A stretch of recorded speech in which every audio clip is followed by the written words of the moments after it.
वल जन्नतु लिल मुवाहिदीन वन्नारु लिल काफिरीन वल आसीन वस्सलातु वस्सलामु अला अशरफिल अंबियाइ वल मुरसलीन व खातमिन नबिय्यीन सय्यदना व नबियना व हबीबे क़ुलूबिना व तबीबे नुफूसिना मौलाना मौलल कौनैन महबूब रब्बिल मशरक़ैन वल मग़रिबैन जद्दिल हसन वल हुसैन अल मक्किल मदनिल करशिल हाशिमिल मुत्तलबी अक़्क़ल आमी अबिल क़ासिम मुहम्मद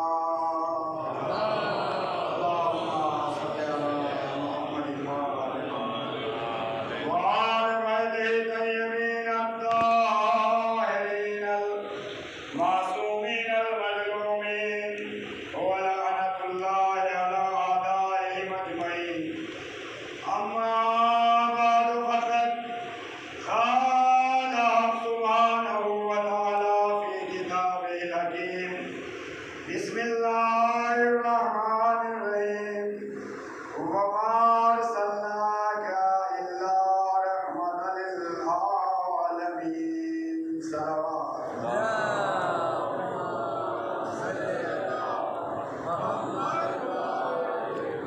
अज़ीज़ान मोहतरम बरादरान मिल्लत, जिंदा रहिए, सलामत रहिए। मौला कायनात आपकी हर हाजत को पूरा फरमाए। अज़ीज़ान मोहतरम, माह अभी अय्याम अज़ा है और इसमें आप हज़रात बड़ी इबादत में शामिल भी हो रहे हैं, शरीक भी हो रहे हैं और मौला और जनाब ज़हरा खुसूसन आपकी तमाम इबादत को कबूल फरमाए। ये अय्याम अज़ा और ये अज़ादारी जनाब फ़ातिमा ज़हरा सलामुल्लाह अलैहा की वसीयत है।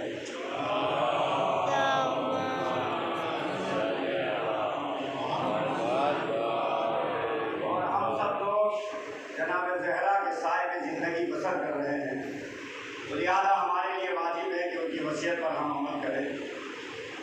बहुत से अफराद ये समझते हैं कि साहब 15 मिनट मजलिस पढ़ी जाए तो वो छोटी मजलिस हो गई और 2 घंटा मजलिस हो जाए तो वो बड़ी मजलिस हो गई। तो छोटी बड़ी, मैंने सुबह भी शायद कहा था, जो हज़रात मजलिस में थे उन्होंने समात किया होगा कि कोई भी मजलिस छोटी या बड़ी नहीं हुआ करती, बल्कि मजलिस वो मानी जाती है कि जो जनाब ज़हरा अपने नज़दीक काबिल कबूल समझे, वरना छोटी बड़ी मजलिस का कोई सवाल ही नहीं आता। बारगाह आले मोहम्मद में अगर वो कबूल करना चाहे तो एक लफ्ज़ कबूल कर लेते हैं और अगर वो रद्द करना चाहे तो पूरी रात पढ़ते रहिए, वो रद्द फरमा देते हैं। मजलिस के लिए खालिस नियत चाहिए और खालिसतन लिवजिल्लाह वलिर रसूल वलिल आइम्मा। अगर हमारी नियत ये है कि हम मजलिस अल्लाह रसूल और इमाम के लिए कर रहे हैं तो फिर सोचने की भी गुंजाइश नहीं है, वो फौरन बारगाह खुदा में कबूल हो जाती है। अजीजों, याद रखिए, मैंने आज सुबह एक जुमला कहा था और बड़ा कामयाब जुमला है वो। हमारे साथ इमाम का फरमाया हुआ है, एक शख्स इमाम के पास आया और कहा कि मौला ये फरमाइए कि हम रोज नमाज पढ़ते हैं, मजलिस करवाते हैं, नेक अमल अंजाम देते हैं, हमें कैसे पता चले कि हमारा नेक अमल कबूल भी है या नहीं? देखिए, आपकी मजलिस कबूल है या नहीं वो आपको खुद मालूम हो जाएगा। किसी से पूछने की जरूरत नहीं है कि साहब आप मौलाना के पास जाए, आला साहब ये बताइए हमने मजलिस करवाई, क्या हमारी मजलिस कबूल है? हमने नमाज पढ़ी, क्या हमारी नमाज कबूल है? अरे भाई, बहुत से मौलाना को अपनी नमाज का नहीं पता, आपका क्या बताएंगे? तवज्जो रखिएगा, जो मौलाना मुसल्ले पर लानत के तहत आएगा उसकी नमाज भी बातिल है, उसका रोजा भी बातिल है। जो मौलाना मिंबर पर हदिये के लालच में आएगा उसकी मजलिस भी बातिल है, उसके मसाइल भी बातिल है। मैंने शायद परसों कहा था, जनाब ज़हरा ने इरशाद फरमाया कि शख्स हमारे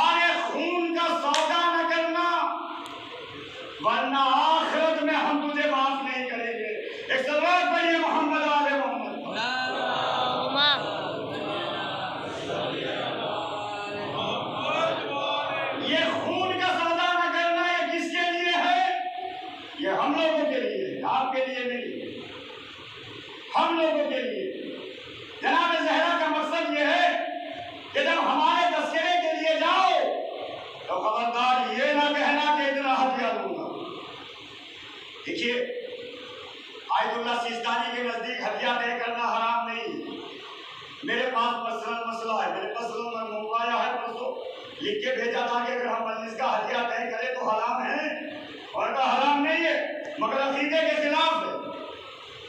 लेकिन कितनी बड़ी बात कही उन्होंने, अमल के एतबार से हराम नहीं है लेकिन अकीदे के खिलाफ है। हमने कहा अकीदे के खिलाफ क्यों है, तो उन्होंने कहा इसलिए कि जनाब ज़हरा ने फरमाया है, और जो ज़हरा के खिलाफ जाए ना उसका अमल कबूल होता है ना उसका अकीदा कबूल होता है। एक बुलंद आवाज से सलवात पढ़िए मोहम्मद वाले मोहम्मद।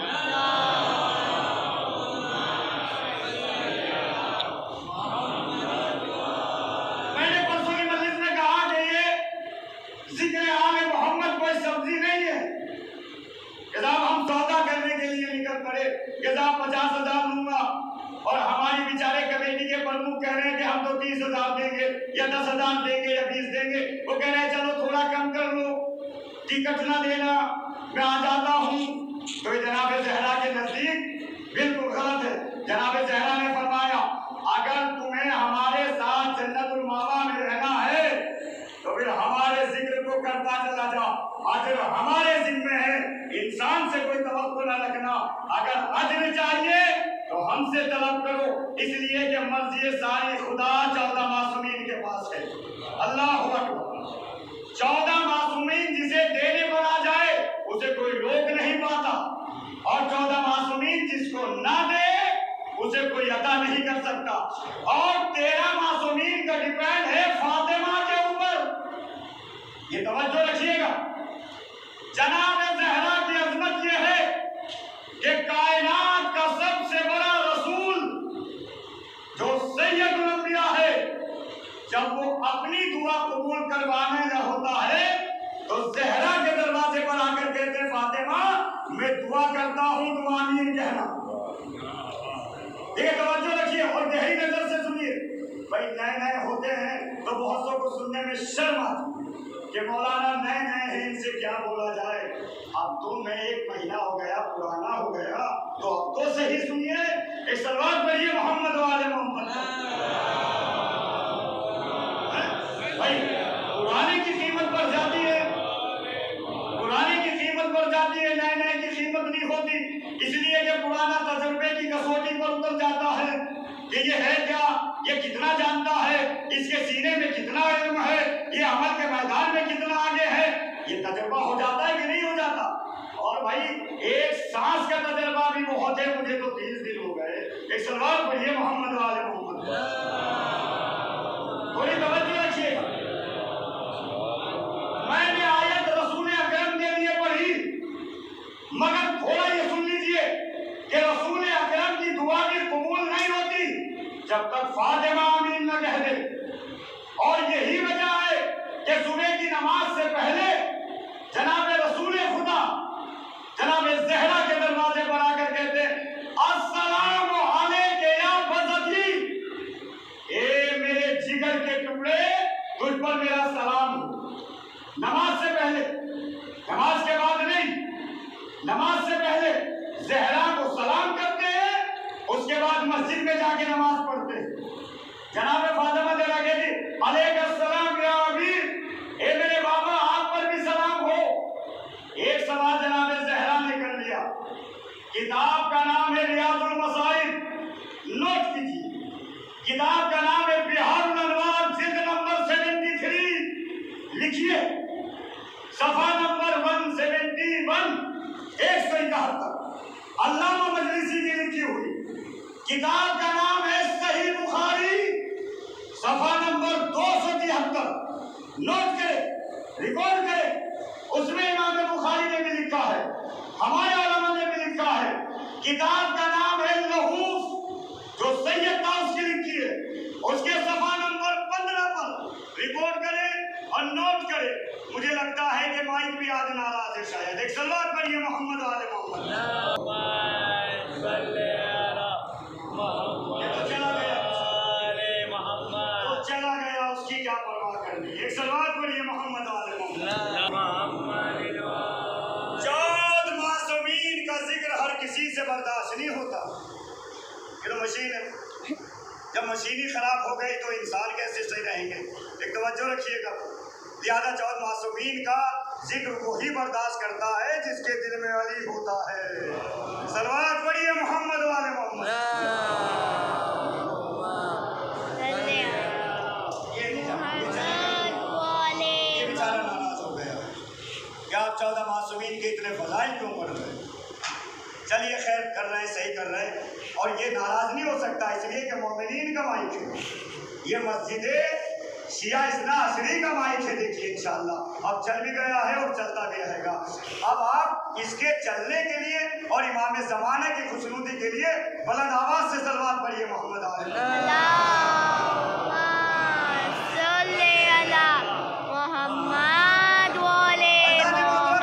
किताबों के हवाले दिए हैं, ये सब रिकॉर्ड किया कीजिए और जाके देखा कीजिए ताकि मालूम हो कि हाँ ये है। मगर शर्त ये है कि मिस्र की छपी हुई किताब होना चाहिए, देवबंद की नहीं, इधर उधर की नहीं, और अरबी मतन होना चाहिए, उर्दू तर्जुमा नहीं। इसलिए कि उर्दू तर्जुमा कुछ और भी कर दिया जाता है, जैसे विलायत का तर्जुमा दोस्ती का कर रखा है लोगों ने कि अली वली है मगर दोस्त है, इमाम नहीं है। तो फर्क हो गया कि नहीं हो गया। तो इसलिए मैंने कहा इन सारी किताबों में लिखा है कि रसूलुल्लाह सुबह की नमाज से पहले जनाब ज़हरा को सलाम भी करते थे, जनाब ज़हरा से आमीन भी कहलवाते थे। एक रोज जनाब ज़हरा ने कह दिया, बाबा पहले नमाज पढ़ लिया करो, बाद में सलाम कर लिया कीजिए।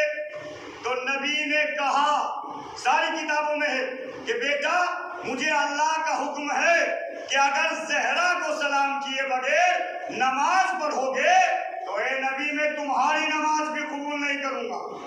तवज्जो रखिएगा। अब एक जुमला कह के आप बात आगे बढ़ाता हूँ और देखना चाहता हूँ कौन बैठा है और कौन सुन रहा है। अरे दोस्तों और अजीजों, जब ज़हरा के सलाम के बगैर सैयदुल नबी की नमाज भी काबिल कबूल नहीं है तो फिर ज़हरा के बगैर मुसलमानों को जन्नत क्या मिलेगी। एक सलावत पढ़िए मोहम्मद वाले मोहम्मद। आप फैसला कीजिए। लिहाजा इरशाद रब्बानी हुआ। यहाँ ये तमीद थी और यहाँ से फिर उन्वान 15 या 20 मिनट गुफ्तगू है, घबराइए नहीं। आज जनाब सज्जाद की शब शहादत है, यहाँ से मुख्तसर सा तर्जुमा, वो तर्जुमा जो मैं करता हूँ, लोग क्या करते हैं वो लोग जाने, जो हमने किया है नजफ में, वो तर्जुमा सुनिए। वो मा अर्सलनाका, और हमने आपको नहीं भेजा, और से पहले कुछ है तब और लगता है, और हमने आपको नहीं भेजा इल्ला रहमतन लिल आलमीन, मगर आलमीन के लिए रहमत बनाकर भेजा। यह है आयत जो मैंने उन्वान उठाया। ये किसके लिए? हमारे नबी के लिए। ये किसके लिए आयत है? रसूल अकरम के लिए। ए मेरे हबीब और ए मेरे महबूब, हमने आपको दुनिया में नहीं भेजा मगर आलमीन के लिए रहमत बनाकर भेजा। अब तवज्जो रखिएगा, जाग रहे हो तो जुमला कहता हूँ। क्या कहा अल्लाह ने? आलमीन के लिए रहमत बनाकर भेजा। अब रहमत के बिस्तर पर वो सोएगा जो रहमत होगा। तवज्जो रखिए, रहमत के बाद रहमत के मिंबर पर वो आएगा जो रहमत होगा। कोई सहमत रहमत के मिंबर पे नहीं आ सकता।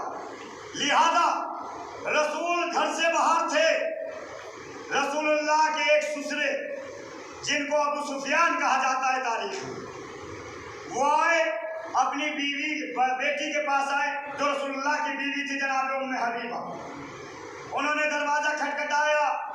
जनाब उम्मे हबीबा ने कहा, ये सही मुस्लिम से पढ़ रहा हूँ, सही मुस्लिम हदीस नंबर 3402, सही मुस्लिम हिस्सा 2 जिल्द नंबर 2, उसमें से पढ़ रहा हूँ कि अबू सुफियान आए, उन्होंने दरवाजा खटखटाया। जनाब उम्मे हबीबा ने कहा, मन अंता, आप कौन है? उन्होंने कहा अनाबिक, मैं आपका बाबा हूँ, दरवाजा खोलो। जनाब उम्मे हबीबा ने दरवाजा खोला। रसूलुल्लाह का बिस्तर बिछा हुआ था। तवज्जो रखिए। अब आने के बाद वो रसूल के बिस्तर पर बैठने लगी। जनाब उम्मे हबीबा ने कहा खड़े हो जाओ, यहाँ मत बैठना। वो घबरा गए।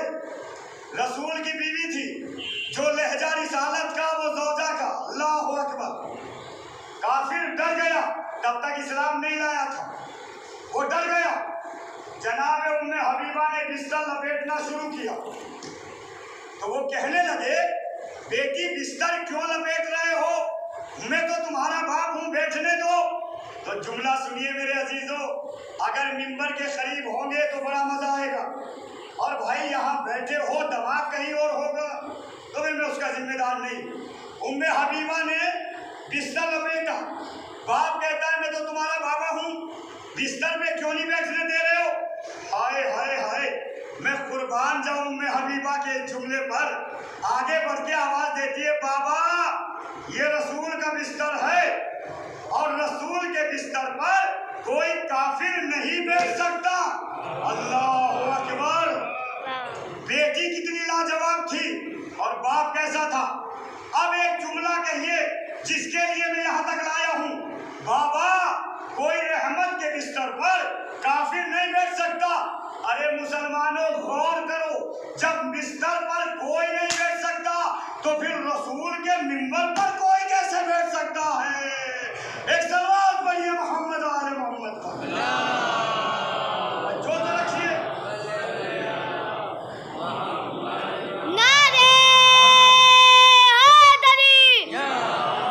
और हिफाजत करे आले कहने वालों की।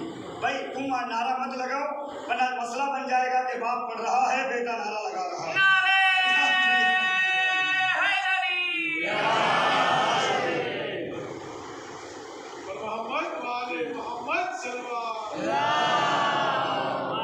ये अक्सर मसले बन जाते हैं।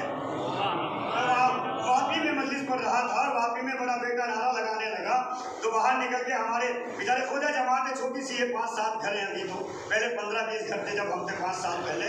वापी में 3 साल रहा हूँ तो वहाँ में नारा लगाया उसने। तो वो बाहर निकल के हमारे भाई जो है अली पटेल थे, बेचारे बहुत अच्छे माशाल्लाह है, थे नहीं है अभी भी, वो प्रमुख थे। तो वो बाहर निकल गए थे, मौलाना वाह अच्छी बात है, बाप मस्जिद पढ़ता है बेटा नारा लगाता है। एक सलवार पढ़ी है मोहम्मद वाले मोहम्मद। ये उन्होंने मजाक में जुमला कहा, जो कि मोमिन एक दूसरे से मजाक तो कर सकता है मगर बुरे दिल से नहीं कह सकता। तो वो मजाक का जुमला था, इसलिए मैंने इसको टोका। अजीज़ान मोहतरम, जनाब उम्मे हबीबा ने जवाब दिया ए मेरे बाबा आप बाप हो सही हो, मैं आपका एहतराम करूंगी मगर मेरे नबी के बिस्तर पर नहीं बैठ सकते। क्यों? का किसी गैर मुस्लिम को ये हक नहीं है कि वो नबी के बिस्तर पर बैठे। तो बात तवज्जो रखिएगा, जब बिस्तर पर कोई गैर मुस्लिम नहीं बैठ सकता, कोई मुनाफिक नहीं बैठ सकता, तो फिर किसने हक दिया है कि नबी के मिंबर पर जिसकी मर्जी आए वो आके बैठ जाए। अल्लाहु अकबर। बिस्तर पर वो लेट सकता है जो नफ्से रसूल हो और मिंबर पर वो बैठ सकता है जो नूर का टुकड़ा हो, वरना किसी को हक नहीं है। इसलिए कि नबी आलमीन के लिए रहमत बनकर आए हैं। अब मिंबर और बिस्तर पर वो ही जाए जो रहमत हो, जहमत को ये हक नहीं है कि जी आए तो बिस्तर पर चला जाए। यही वजह थी कि नबी ने हर मकाम पर फरमाया या अली मैं तुझसे हूँ तू मुझसे है, या अली हिजरत की शब मेरे बिस्तर पर लेट जाना, या अली गदीर में मेरे मिंबर पर आ जाना, ताकि लोगों को पता चल जाए बिस्तर पर लेटने के लायक अली है और नबी के बाद मिंबर पर आने के लायक अली है। सलाम पढ़िए मोहम्मद वाले मोहम्मद। ये सारी हकीकत तो नबी के लिए इरशाद फरमाया गया, मेरे नबी जंग के मैदान में कभी तलवार न उठाना, छोटी जंग हो या बड़ी जंग हो, आप बता नहीं सकते कि नबी ने कभी अपने हाथ में तलवार ली हो। जो ली जंग तो नबी से थी, अली को तो मदद के लिए बुलाया था, रसूलुल्लाह रोज कहते थे, जो बनी इस्राइल की आयत नंबर 80 है वो रसूलुल्लाह रोज पढ़ते थे, रब्बी अदखिलनी मुदखला सिद्क़िन वअखरिजनी मुखरजा सिद्क़िन वजअलनी मिन लदुनका सुल्तानन नसीरा। ए मेरे परवरदिगार, मुझे सच्चाई के साथ दाखिल करना और सच्चाई के साथ निकालना, और अपने पास से एक जबरदस्त मदद करने वाला दे, अपने पास से। देखिए जुमले समझिए भाई। अभी सादिक भाई बैठे हैं, इनके पास ये हबीब भाई बैठे। अब मैं सादिक भाई से कहूं कि अपने पास से कोई आदमी भेजिए, ठीक है। एक तर्जुमा तो ये है, एक ये है कि भेज दे किसी मदद वाले को, तो अब कहीं से भी आ सकता है, वहां से भी यहाँ से भी, मगर ये महसूस है अपने पास से। नबी के लफ्ज बता रहे हैं, कोई है जो अल्लाह के पास रहता है। हाय हाय हाय हाय, जंगल में बैठे हो या जामा मस्जिद में बैठे हो, एक सलाम करिए मोहम्मद आले मोहम्मद। क्या अंदाज है सुनने का। लगाइए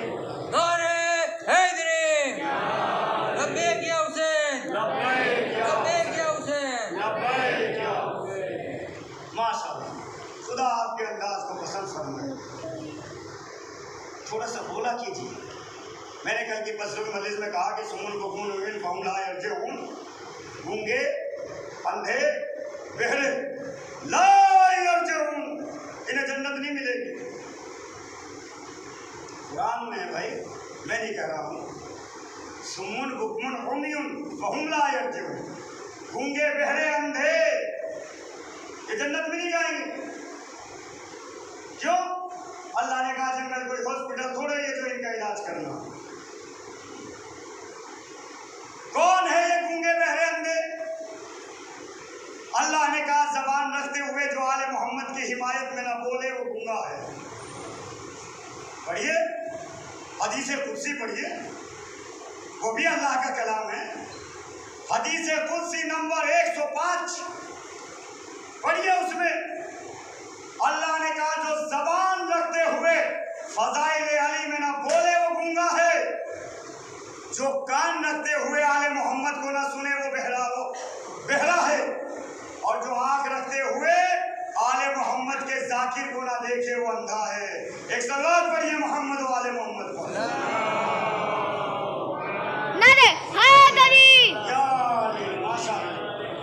चल बस, जब कोई नहीं लगा रहा तो तू ही लगाया कर। एक सलवात पढ़िए मोहम्मद वाले। और मुख्तसर सा बयान है। ये 3 सिफतें हैं कुरान में। कुरान के खिलाफ पढ़ूं तो अल्लाह जबान जलाए, और भाई अगर हक पढ़ूं और कोई ना माने तो अल्लाह उसे समझे। मिंबर से बद्दुआ नहीं दी जाती, मिंबर से बद्दुआ दी जाती है परवरदिगार हक रखते हुए जो ना बोले, जबान रखते हुए जो ना बोले, उन्हें बस तू समझना। और मैंने परसों भी कहा था कि ये परचम अब्बास गवाह रहेगा कि इतने मजमे में कौन बोल रहा था और कौन खामोश था, ये गवाही देगा। अरे कपड़ा ना देखिएगा, ये देखिए निस्बत किससे है। अल्लाह अकबर। हम खाके शिफा पर क्यों करते हैं सजदा? उसमें इमाम हुसैन का खून थोड़ा ही अकेले का। जो इमाम हुसैन के हमले से मरे यजीदी, उनका खून भी तो उसी मिट्टी में आया होगा कि नहीं आया होगा? आपका दिल क्या कहता है? जब गर्दन कटी होगी तो खून निकला होगा कि नहीं? या खून ही नहीं था यजीदियों निकला? मौला अब्बास के हाथ में तलवार नहीं थी, टूटा हुआ नेजा था। अब्बास इब्ने अली अपने रोजे से सुन रहे हैं, अगर गलत पढ़ूं तो मौला मेरा मिंबर छीन ले, और सही पढ़ूं तो मुझे ज़ोरे खिताबत और अता फरमाए। अब्बास के हाथ में पूरा नेजा भी नहीं दिया था मौला ने, टूटा हुआ नेजा। अब्बास ने नेजे को इस्तेमाल ही नहीं किया।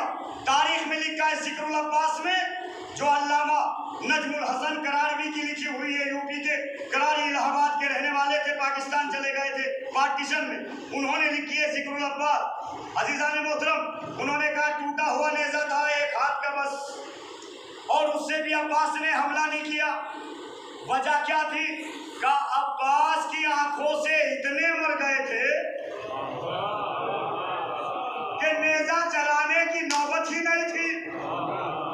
जिसकी निगाहों का डर इतना हो, अगर वो नेजा चला देता तो क्या आलम होता। सलवात पढ़िए मोहम्मद आले मोहम्मद पर। सोचिए मौला हिफाजत करे। एक हदीस में पढ़ता हूँ रसूलुल्लाह की, आप सोचिए, सोचने के लिए देता हूँ, फिर अगली मजलिस में मैं राज खोलूंगा। हमने आपको रहमत बनाया, ए नबी, हमने सबसे बुलंद आपको सीरत दे के भेजा। अपनी सीरत से लोगों को मुसलमान करना है, अपनी जबान से, अपनी सदाकत से, अपनी अदालत से, अपनी मासूमियत से लोगों को दायरे इस्लाम में लाना है। खबरदार तलवार ना उठाना, किसी के सामने जिद ना करना। अगर तुम्हारे लिए मसायब के अंबार भी हो तो सर को झुका के चले जाना। देखिए क्या सीरत है हमारे नबी की। अगर हम हर शख्स सीरत मोहम्मदी पर अमल करने लगे तो फिर फसाद ना हो, फिर झगड़ा ना हो, फिर हसद ना हो, फिर गीबत ना हो। अल्लाह हमें वही ताकत अता फरमाएगा जो अपने नबी को अता फरमाई थी। तवज्जो रखिएगा, हमारे नबी जैसी सीरत किसी की नहीं। इसलिए सारे मुसलमानों को दावत देते हैं, भाई ये ना देखिए शियों की मजलिस है, ये देखिए कि जिक्र नबी हो रहा है। नबी का जिक्र समझ के आया करो। आओ, इत्तेहाद का परचम खुला हुआ है, इसके साए में आ जाओ। आज मैं गाड़ी लेने पहुंचा, एक हमारे हुसैन भाई हैं जिन्होंने सादिक भाई की दुकान खरीदी थी कभी, वो गाड़ियों का काम करते हैं, सब्जी बेचते। वहां तस्करा होने लगा, मौलाना साहब क्या वजह है कि मुसलमान एक प्लेटफॉर्म पे नहीं है, क्यों? हमने कहा ये लफ्ज़ है क्यों, अपने दामन में देखिए, क्यों नहीं एक जगह। उन्होंने कहा कैसे, जब अल्लाह एक, कुरान एक, नबी एक, यहाँ पर खामोश हो गया। मैंने कहा ये भी तो कहो 12 इमाम एक। हाय हाय हाय हाय। उन्होंने कहा हाँ हाँ ये बात सही है। हमने कहा तो सब सीरत नबी पर आ जाओ, सारे मुसलमान एक हो जाएंगे। उन्होंने कहा हमारी तो दुआ ये है। हमने कहा बिल्कुल, हमारी दुआ भी ये है, हमारी कोशिश भी ये है। आप भी सीरत नबी दिखाइए, हम भी सीरत नबी दिखाएंगे। अज़ीज़ान मोहतरम, उस बेचारे ने पूछा और उसने कहा जी मेरी तमन्ना ये है कि मैं करबला की ज़ियारत पर जाऊँ। अल्लाह अकबर। मैंने कहा वहाँ जाके क्या मिलेगा? मैंने सवाल किया, उसने कहा अरे मौलाना साहब कैसी बात करते हैं, इस्लाम के असली मरकज का नाम है करबला। तो मैंने कहा करबलाई होते चले जाओ, परचम के नीचे आ जाओगे। एक सलात पढ़िए मोहम्मद वाले मोहम्मद। करबलाई होते चले, माशाअल्लाह। मौला तुम्हें उम्र लंबी अता फरमाए कि कुछ एहसास किया। एक सलवात पढ़िए मोहम्मद वाले मोहम्मद।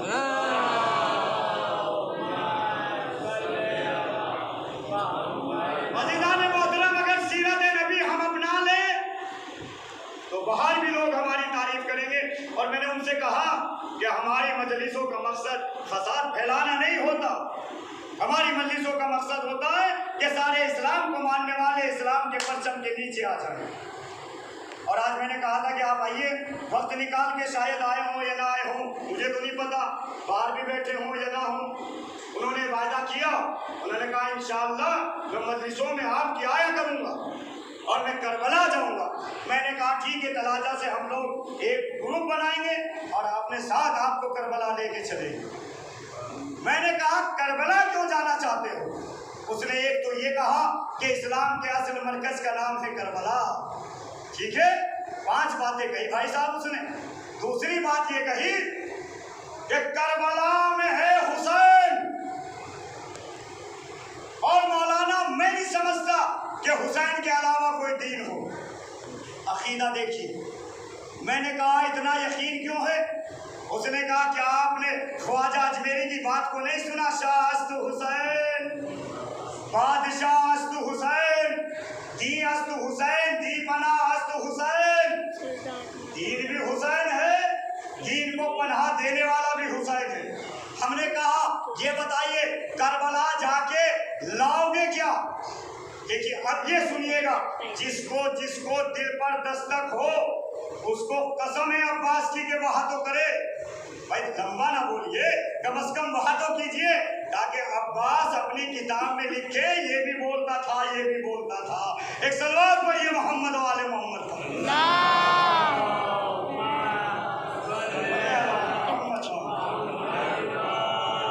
उसने कहा मौलाना मेरी तमन्ना है कि मैं करबला जाऊं तो दो चीजें लाऊं। क्या? पहली चीज खाके शिफा,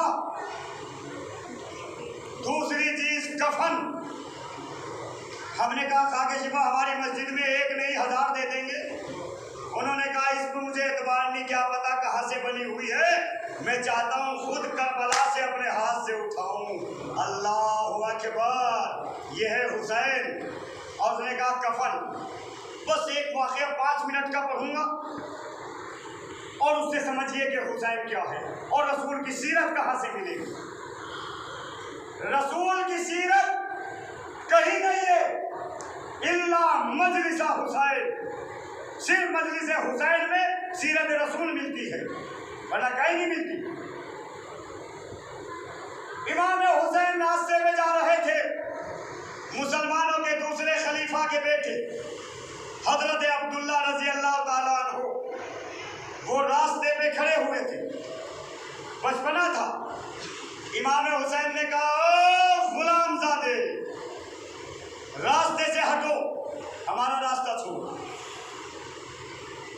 अभी आप अपने गुजरात के चीफ मिनिस्टर के बेटे को कहिए कि हम शिया है, गुलामजादे रास्ता छोड़ो, और वो जाके चीफ मिनिस्टर के दरबार में कहते फला ने ये कहा, तो भाई साहब घर से बाद में निकलेंगे, पुलिस पहले आ जाएगी।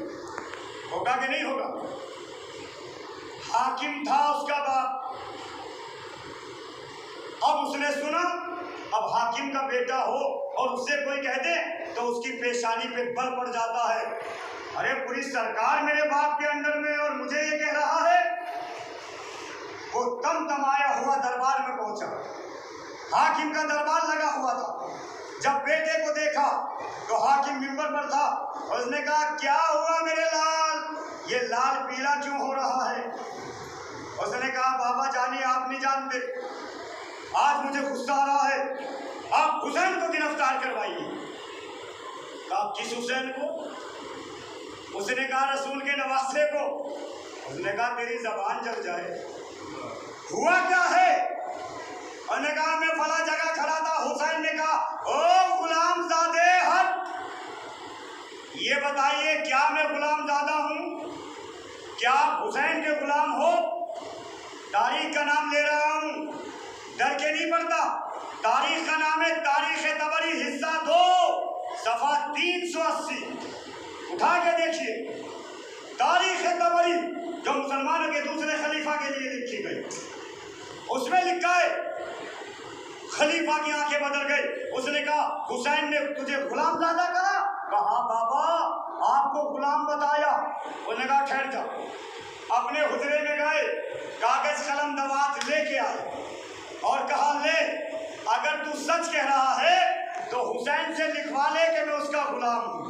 अल्लाह अकबर, कितना बड़ा जुमला वो कह रहा है। अब उसने ले तो लिया, हैरान परेशान, अरे भाई मैं तो शिकायत करने आया था, ये बाबा तो कागज दे के कह रहा है कि लिखवा ले। एक सवाल करता है बाबा हुसैन से क्यों लिखवाना चाहते हैं? कहा बेटा जब मैं मर जाऊं तो ये कागज मेरे कफन में लिख देना और कफन में रख देना, ताकि फरिश्ते कहें ये तो हुसैन का गुलाम है। सल्लल्लाहु अलैहि मोहम्मद वाले मोहम्मद पर मेरे कफन में रख दे। कहा कि बेटा जब मैं मर जाऊं तो मेरे कफन में रख देना। बाबा फायदा क्या होगा? कहा जब फरिश्ते आएंगे कफन उठा के देखेंगे तो हुसैन के हाथ का लिखा हुआ पर्चा होगा, उसमें होगा कि ये मेरा गुलाम है और मैं जानता हूं कि हुसैन के गुलामों का क्या मर्तबा है। अल्लाह अकबर। अब आपने समझा, यानी इसका मतलब ये हुआ। अगला बढ़ के सवाल करता है कि हुसैन इतने अफजल है बाबा। बस ये जुमला जहां पे लाना था ये सुनिएगा। कहता है जा अब्दुल्ला, जो तुझे कहा है वो जा, वो करवा के ला। अगर तू सच बोल रहा है कि हुसैन ने तुझे गुलाम ज़्यादा कहा है। उन्होंने कहा जवाब तो दीजिए कि हुसैन है क्या। बस एक मर्तबा आवाज देता है, हुसैन वो है कि जिसके दरवाजे से सीरत नबी मिलती है। हुसैन वो है जिसके दरवाजे से सीरत अली मिलेगा।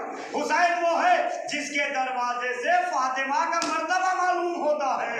अरे पंजेतन की बिना का नाम है हुसैन।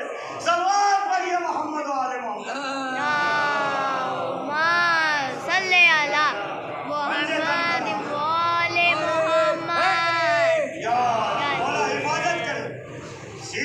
अगर चाहिए मेरे अजीजों तो मजलिस इमाम हुसैन में आया कीजिए। यही वो दरबार है कि जहाँ से सीरत नबी मिलेगी और अली इब्न अबी तालिब की शजात मिलती है, फातिमा की करामत मिलती है, हसन की सखावत मिलती है। इस दरबार के अलावा आप पूरी दुनिया में ढूंढते रहिए, कहीं से आपको सीरत नबी नहीं मिल सकती। ये हमारे मौला का दरबार है, मजलिस हुसैन इब्न अली है। अल्लाह अकबर। हुसैन जब कोई नाम लेता है तो खुद ब खुद दिल से रोना आना शुरू हो जाता है। इसीलिए हमारे एक आलिम मोहम्मद तकी वो इरशाद फरमा के गए कि अगर इंसान के पास कुछ भी ना हो तो उसको चाहिए कि वो कर्जा लेकर भी हुसैन इब्न अली की ज़ियारत कर जाए। इमाम की ज़ियारत हज़ारों आमाल से अफजल है, लाखों आमाल से। जब कोई ज़ाहिर हुसैन इरादा करता है ज़ियारत का तो अल्लाह फरिश्तों को हुक्म देता है कि इसके नाम आमाल से गुनाहों को ख़त्म कर। और जब अपने घर से पहला कदम निकालता है तो अल्लाह लाखों करोड़ों फरिश्तों से कहता है कि करबला से लेकर यहाँ से लेकर करबला तक इसके पैरों के नीचे अपने परों को बिछाओ। ये हुसैन का ज़ाहिर है। परवरदिगार हुसैन का मर्तबा इतना क्यों। आवाज़ आई मेरी तौहीद का ज़ामिन हुसैन इब्न अली है। तमाम नबियों की नबूवत को बचाने वाला हुसैन इब्न अली है। पूरे भरे घर को लुटा दिया, छोटे छोटे बच्चों को कुर्बान